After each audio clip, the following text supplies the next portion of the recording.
Salam, hər vaxtınız xeyir olsun, hörmətli abituriyentlər. Bildiyiniz kimi bu tarix kanalımda mən hər 2 gündən bir, 3 gündən bir maraqlı müəllif testləri, eyni zamanda qəbulda istifadə olunan testlərlə qarşınızda oluram. Bugünkü sualımız Atropatena və Albaniya dövlətinə aid maraqlı bir test nümunəsidir.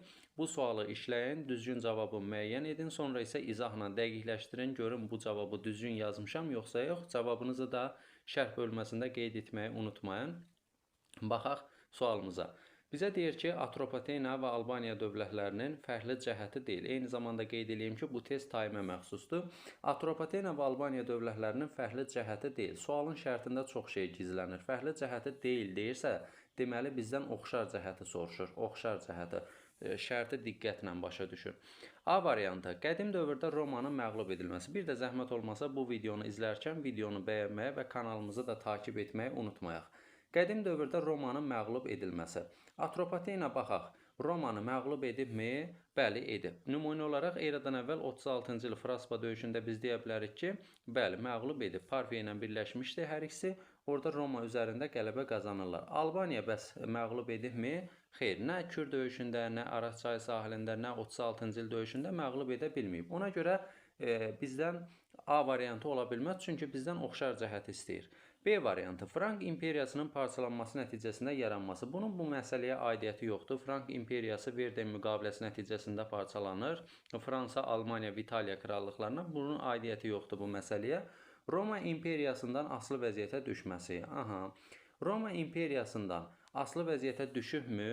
Bəli, düşüb. Romadan asılı vəziyyətə düşüb. Amma bizə deyir ki, imperiyasından asılı vəziyyətə. İmperiyasından asılı vəziyyətə düşübmü? Təbii ki, xeyr.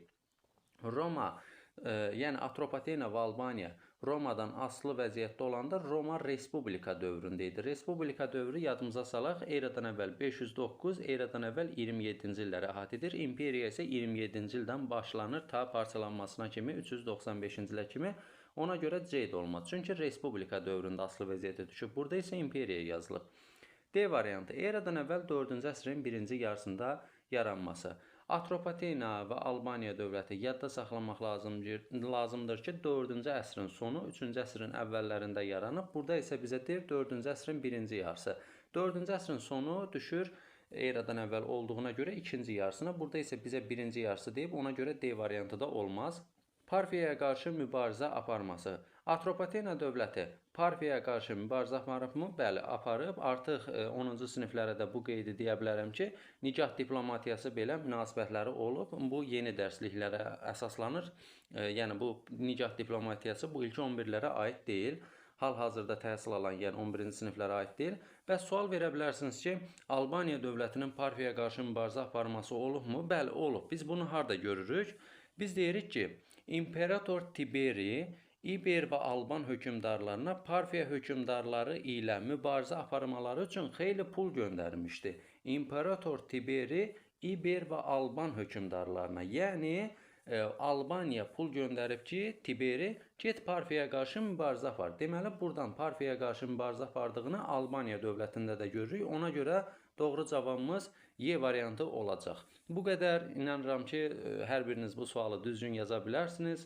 Yaza bilmədinizsə, bir daha da özünüzü sınayın, təkmilləşdirin. İnşallah növbəti testlərimizdə yaza bilərsiniz. Eyni zamanda qeyd edeyim ki, profilimizdə takib etməyi unutmayaq, çünki orada story bölümündə mən qeydlər paylaşıram. Hər birinizə uğurlar arzulayırıq.